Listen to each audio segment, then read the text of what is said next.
returning to Megadeth very shortly. We've got a little commercial break on the way, but before we go into that, I'd just like to introduce you to somebody who has no doubt been enjoying the show here today, and that is King Diamond. How are you doing? Have you had a good time today? Very much so, yeah. Absolutely. Now, we were at the Dynamo Festival where you headlined a couple of weekends ago. How did that go for you, King? Because I know that you had a little bit of a sore throat. You weren't able to do the interview with us. How did the gig go for you?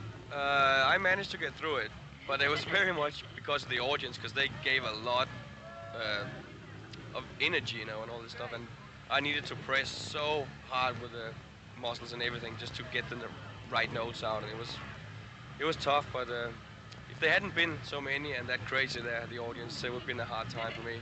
Because just prior to that, of course, you played with Metallica in Copenhagen, and was that like a really good lifetime ambition for you to play with Metallica? Absolutely, yeah. Absolutely, it was great. And then in Denmark, you know, in front of a home audience, and even though we played at 4 in the afternoon, broad daylight and everything, it's great. Everybody was like, kind of like the Dynamo. It was just, there was 30,000 there.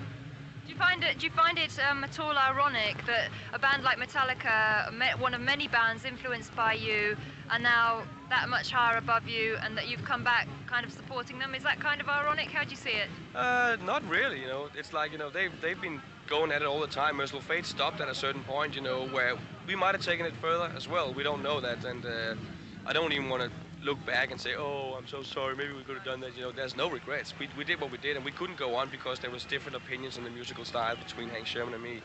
And now he's back in his heaviest style ever, and it's like we've discussed a lot of things before we even started this whole project with Merciful Fate again, and it doesn't mean that King Diamond's not going to continue, because we already have the next album written. We're just looking for a deal in America right now, so but we're going to give 100% for Merciful Fate, and there's going to be more albums for Merciful Fate too. So we're going to go 100% tour as much as we can for this album. Whenever we can't tour anymore this new album, then it's time for King Diamond to go in the studio and do one. So the new album is called Into the Shadows, and it's out a little bit later this month. Very quickly, preview of that album?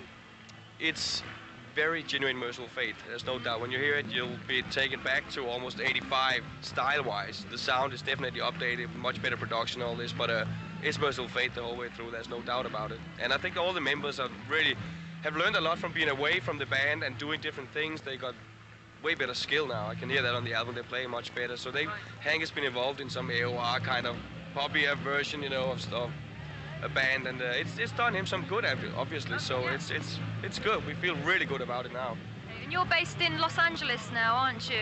Dallas, Texas. And you're happy about being over in the States? Actually, yeah, it's very nice there. I used to live in LA at a time, but it was not quite my scene.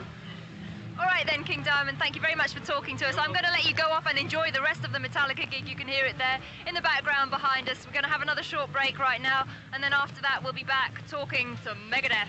So stay tuned. Thanks to King Diamond.